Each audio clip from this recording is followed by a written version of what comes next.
You have been given knowledge and tools, but now you must commit yourselves to the Creator's game, to the ancient game that began long ago when the birds first played against the animals.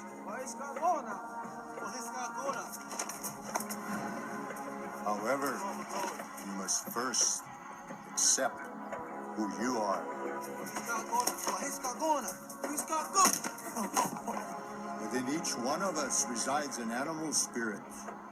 You must go on a vision quest to discover your animal spirit. I may have ADHD, and there have been many situations where you guys will think, oh, he's not paying attention, he's not looking at us, he doesn't know what's going on. But you know what? I have been watching you, and I have figured out a new, unique way for me to describe you.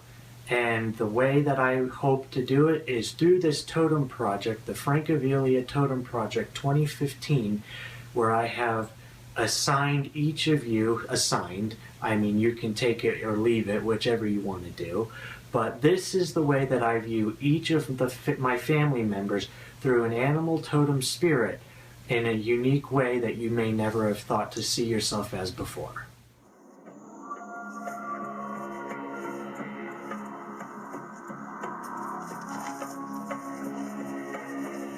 Let's start with the queen bee, Nana. Nana, I have always thought of you as kind of like a traveling deer. You are an unseen protector of many offspring. You don't draw attention to yourself by forcing yourself into a situation. We see you, we know you're there. And even if we don't see you, you are there.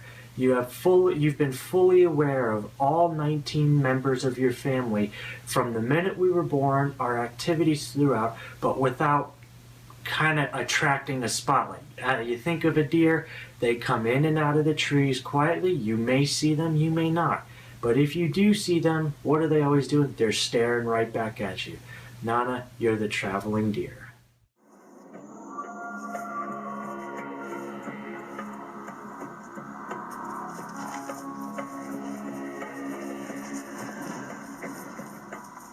Before I move on to the next totem, I think we should give a moment of silence to Valerie Francavilla Pavich, who sadly will never know in person what her totem was, but she will know it in her spirit, and maybe we'll see her in this new life form.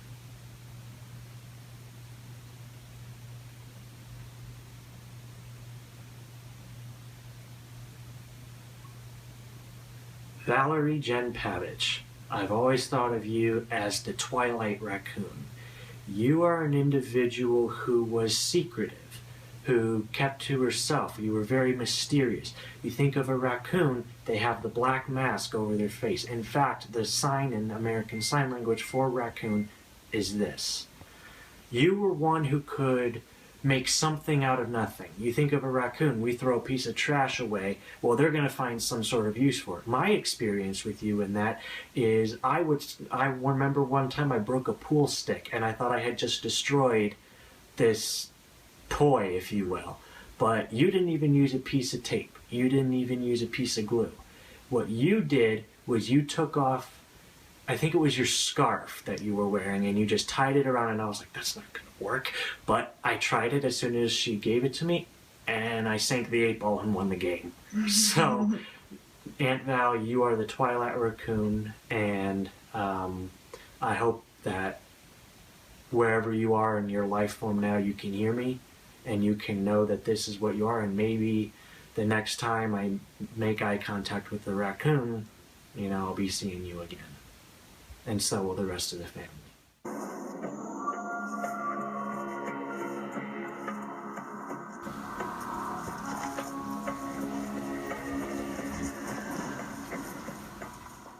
Aunt Kim, you are the winter fox. You are an individual who,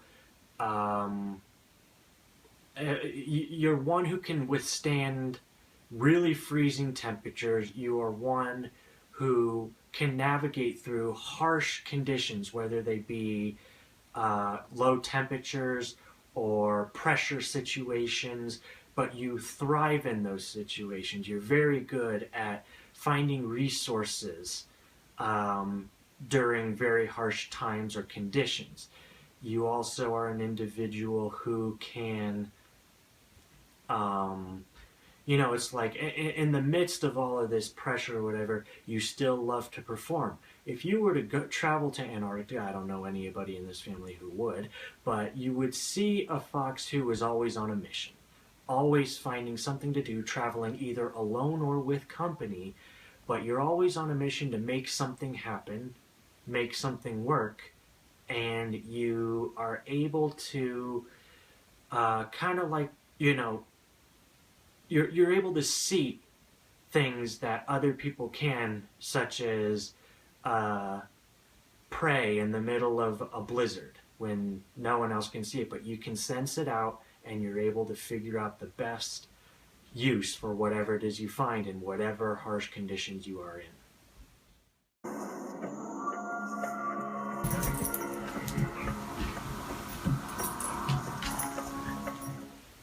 Candace, or Mom, as I call you, you are the wild horse. You are a natural-born leader who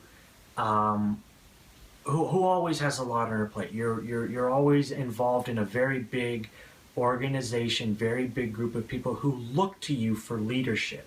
You don't crack under pressure most of the time, and you are able to gracefully lead a bunch of followers behind you, hence your work at Center for Creative Leadership, and people gravitate towards you. People want to watch you do what it is that you do, and you are one of the best in your given field.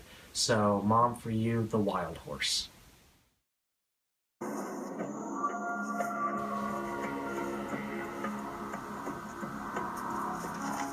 Aunt Nikki, you are the diamond hawk. Know that none of these are actual scientific species. I'm just wordplay here.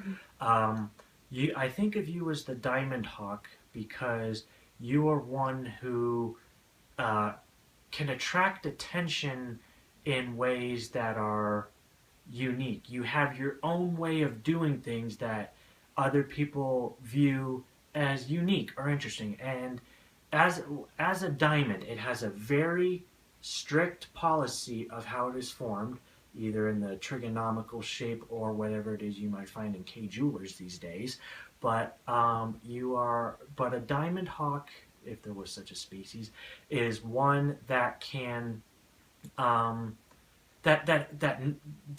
doesn't change its patterns if it doesn't have to. When you have something that you find a system that works for you, you stick with it, and don't ever tell a hawk not to travel the same path down to catch his prey, just like we don't ever try to tell you which way we think is better. You have your own way of doing it, and it works for you. So Aunt Nikki, for you, the diamond hawk.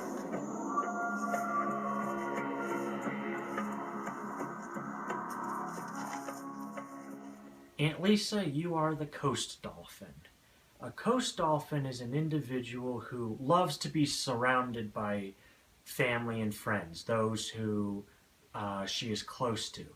A dolphin is an individual who will not only protect their own young, but also you reach out to the children of your friends and family, and you love to get people together into a big, large gathering, and you are able to you're just the loud music scene is your deal, and dolphins, the way they communicate to each other is by singing to each other.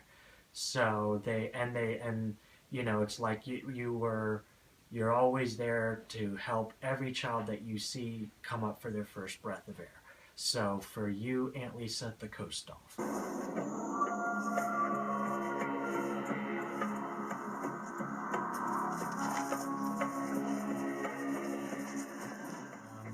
Aunt Jody, the animal that I associate with you more than any is the prairie cheetah. You are involved in the real estate business, and that is an intensely pressured environment. You think of a cheetah out in the wilderness in Africa, 100-degree weather, And you have to be, and like a cheetah, you have to be able to get from one place to the next, quick pace, while under sustaining that pressure. You have to be able to be personable. Now, of course, with a cheetah, they don't really make friends before they kill, but at the same time, though, you have to be able to ensure yourself as a higher quality agent than the next available type of real estate company. With the cheetah, it's pretty much the same thing. There is a chain of command in wildlife in the desert as well as in any other thing. So as a cheetah, you have to be able to establish yourself while being under this intense pressure on a 24-hour basis, and still be able to walk out of there without requiring refuge during the time being. So for you, Aunt Jody, the prairie cheetah.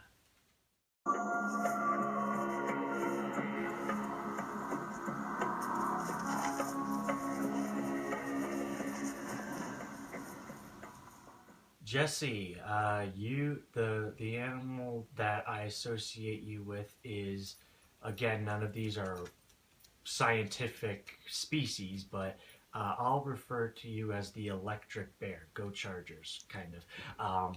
But you are an individual who, as the eldest grandchild in this generation, you kind of have the not responsibility but instinct to look after those who are younger than you. Bears have the exact same type of situation where theirs is a responsibility, but you don't really react unless you absolutely have to. And believe me, you've had to with me plenty of times. I can recall that. But so in the state of mind that you have where you look out for others, bears do the exact same thing. And I just thought it would be a little bit more fun to connect Chicago with San Diego in the football scenario as the electric bear. So that is what I associate you with, Jesse, as the electric bear.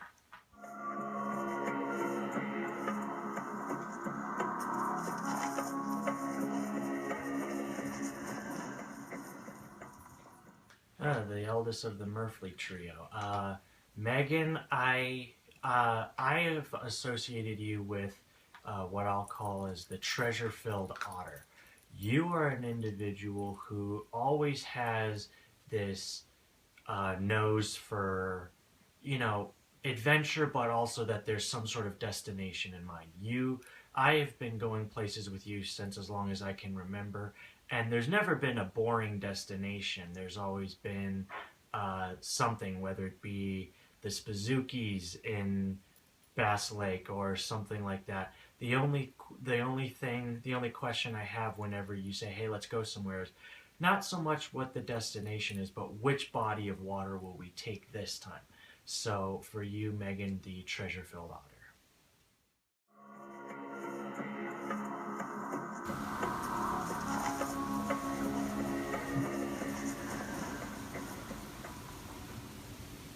From Chicago to around the United States, all the way out to Paris, France. For you, Allie, I've associated you as a multicultured falcon. You experience everything that there is in life, one thing after another. You've done soccer, you've done ballet, you've done, comedy, play acting, all of these things. You've just been always involved in something, and you always want to experience everything that there is in life, and a global effect, not just one place, one time. And you're always on the move at a 100 or 200 mile an hour speed of rate. The peregrine falcon can actually do a nosedive at 200 miles an hour to catch its prey. It's really quite a thing to see. You kind of seem to have that kind of speed and determination to find whatever you can find and whatever it is that you're looking for. And it's something where it's like once you've figured out one aspect of life, 2 seconds later you're on another one and you've already mastered that. Sometimes it can be hard to keep up with you sometimes. So for you, Allie, the multicultured falcon.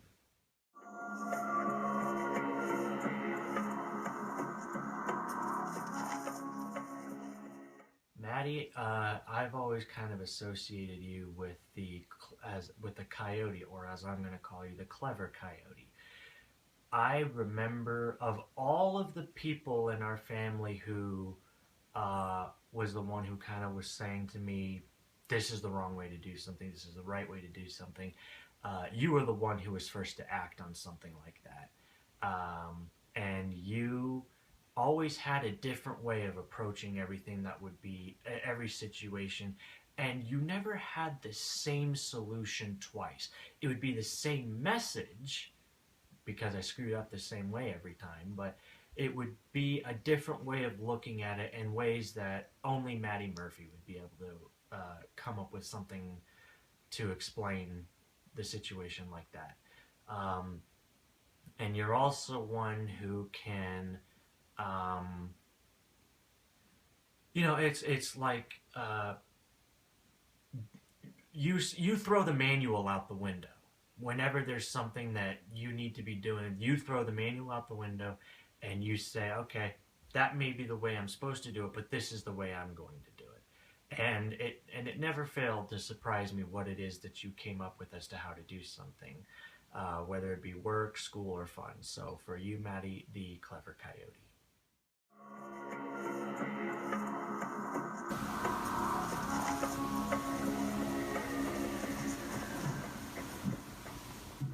Jordan, the type of animal that I kind of associated you with would be what I'll call the battle-scarred bobcat. You are an individual whose beauty is naturally attracting to other people, and you have been able to take situations in your life and turn them into beautiful aspects. You have a unique boomerang shaped scar right here, which rather than call it a scar of detriment, it's more of a scar that just is like its unique shape, its unique placement only promotes the beauty that you have. And so, and you're not necessarily a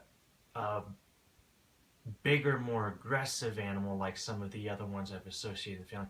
A bobcat is a small but aggressive and really, swift and cunning type of animal. And hey, you got the scars to prove what it is that you've been through. So for you, Jory, the battle-scarred bobcat.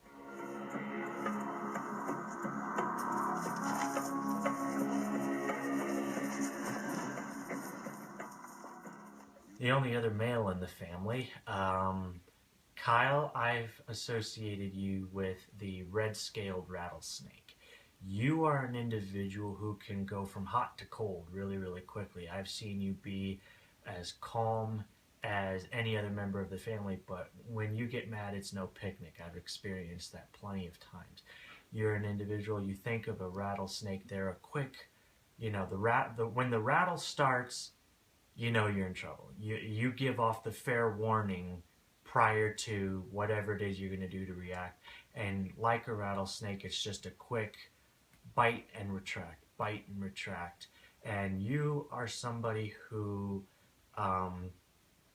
despite the fact of the rage, keeps it content. On the bright side of this situation too, is that rattlesnakes, whether you like snakes or not, you got to watch them work. You got to watch the way they do. So it's like with you, it's like I have never seen you interact with someone. Okay, I personally have never seen you interact with someone who didn't like you, or at least didn't gravitate towards you.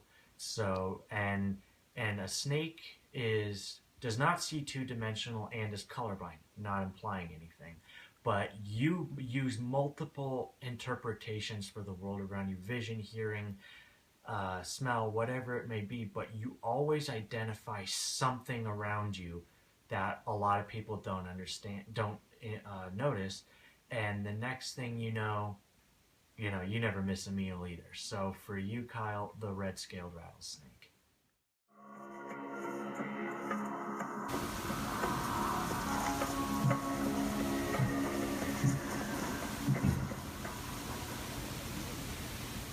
first one inside in through the door to party and never alone.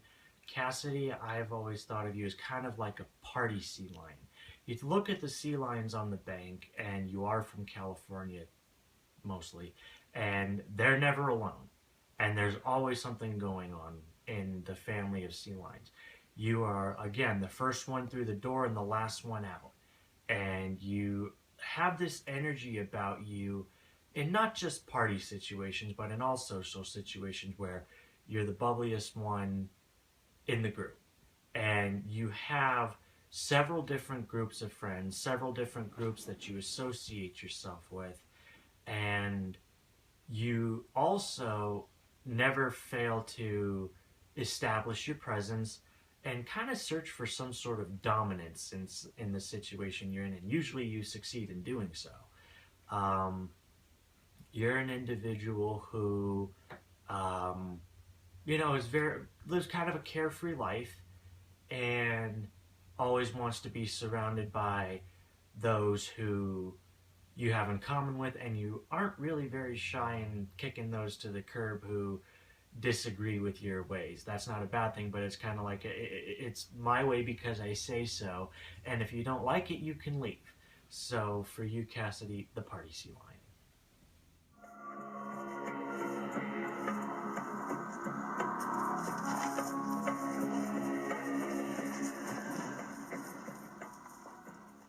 Maggie, I've always kind of thought of you as kind of kind of an animal as like the luminal starfish.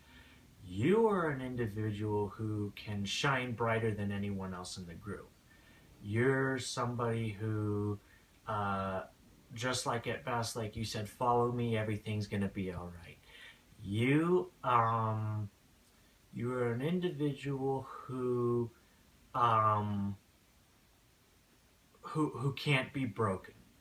Uh, Starfish can actually snap off their arms voluntarily when threatened, but can regrow them later on in life.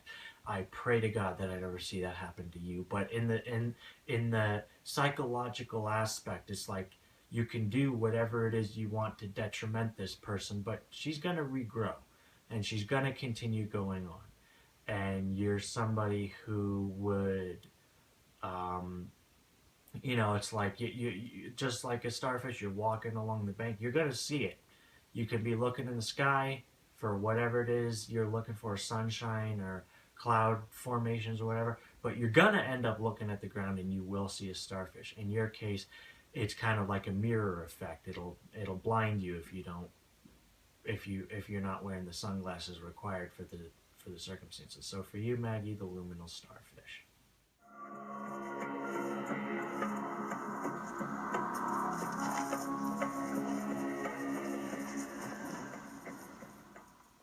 Livy, I've always kind of, I mean, it's like you're one of the most, kind of like you're more of a go with the flow type of individual, but you also kind of require some sort of recognition. But I've associated you with the dancing polar bear because you think of the polar bears in the South Pole. You can't see them very easily. You kind of have to look, but you think of a polar bear, they'll stand up and this is actually sign language for wrestle, but they'll play with each other. They'll have fun. They'll go in the water, go out of the water, but they're always kind of moving and kind of like to the tune of the world around them. It's more of a, and what I've noticed about you is you love music, you love to be a part of what it is that's going on around you, and being the youngest one, you have to fight for position. And so you think of a polar bear, you kind of have to look a little bit harder just to see them, but once you do, it's one of the best looking creatures out there in the world. So for you, Olivia, the dancing polar bear.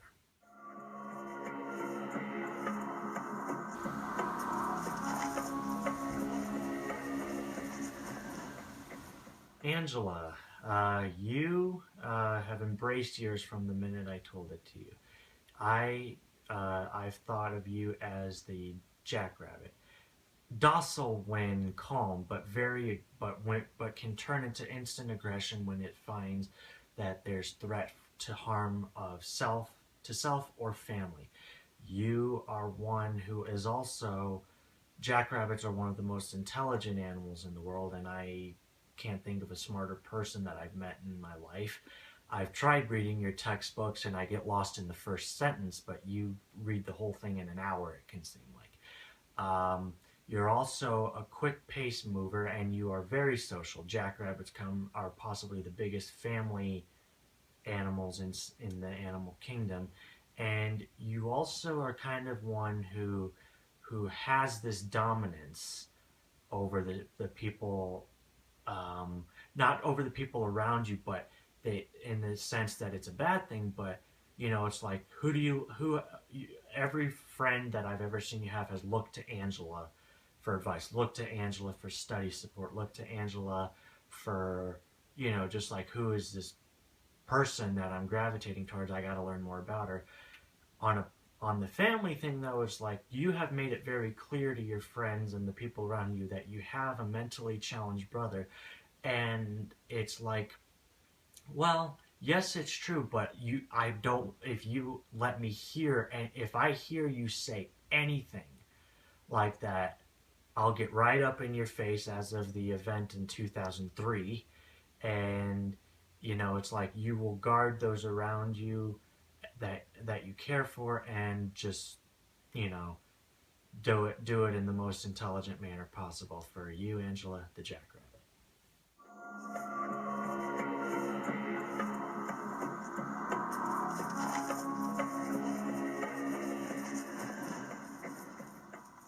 Mia, I've always kind of thought of you as the night owl. You are an individual who is swift but silent. I've tried getting up in the middle of the night to take that extra cookie when I'm not supposed to, and even my hearing can't detect you sometimes coming down the stairs. I remember there's been so many instances where, pardon the term, my hand has been caught in the cookie jar, and you have and it's not, and you don't even turn on the light. It's just the stun gun effect that you have. It's like, yeah, I'm walking towards the basement with whatever it is that I have, and you say, Nick, put the cookie in the cookie jar and get over here, and I don't even know you're there. You also are an individual who, it's like you move from one place to the next, uh, without I mean, not only do you not require attention, but you have to pay attention to see if you're even there. So for you, Mia, the night owl. What about you, Nick? Me, I'm a hybrid of two completely unrelated animals in terms of the animal kingdom, but the the inner strength of both of them has relation to me. I'm a hybrid of a tiger and an eagle.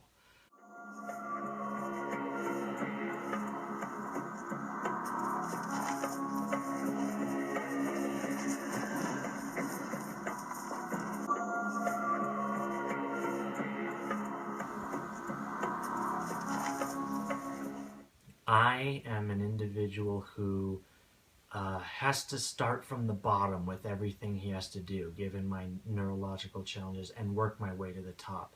And I cannot be taught in the traditional manner, so I have to figure out things for myself. And I have to fight to achieve things that may not be recognized as stellar as a lot of the things that other people in our family can accomplish, but I'm always fighting. I'm always fighting to prove myself for whatever it is, and I have to overcome challenges daily. And then, despite all of the challenges, at the end, whenever it is I figure out the thing that it is I've been working on, I spread my wings and I fly like an eagle and I just take off. And tigers and eagles both are kind of like an isolated creature. They spend most of the time alone. I am pretty sure I'm the only or heaviest introvert in the family, and I've played for many sports teams where it was a tiger or an eagle, and they've just shown up in my life anywhere. And I see and hear everything. I can detect a snake in the grass faster than people can detect a person in a pool.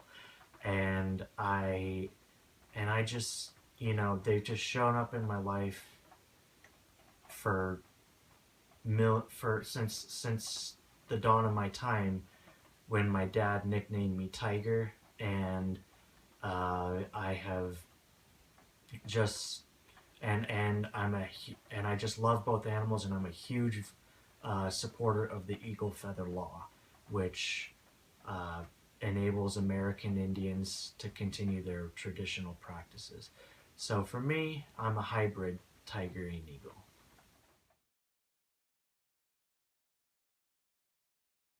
So that's the conclusion of the Family Totem Project 2015.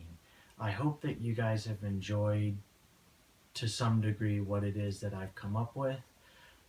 This is purely just the way that I have viewed you. You guys have, I've noticed over the years that you guys have been like, oh God, Nick wandered away. Does he pay attention to what it is that goes on around him? I mean, he seems to kind of like be focused on one certain thing at a time, but very heavily. That may be the case, but I am also very aware of my surroundings. This was just a hearsay type of project. This is the way that this is my unique way of interpreting our family and viewing it the way the way that I do. And this is something that I have thought about for some time. These projects were completed, and the original documents were completed in an hour, but the filming took weeks, and we're still not done technically. But I really hope that you've enjoyed what it is that I've come up with. You can take it and do with it what you want. You can treasure it, you can discard it, you can do what it is. I have no expectations. But I just thought this would be a fun little Christmas gift for the family for Christmas 2015. I love all of you, and continue living, I guess. And follow your totem if you want, or do what it is that you want with it. I have actually inked mine on my shoulder blade. I'm not saying that's a requirement for you at all. Do what you want, but it would be nice to find out in a few years or so, a few months from this filming, what you think, and it's like I would love to hear from you and say, Nick, this is what I think about it. I've noticed it. I haven't noticed it. Whatever. But Merry Christmas to you guys, and let's have another fun year in 2016.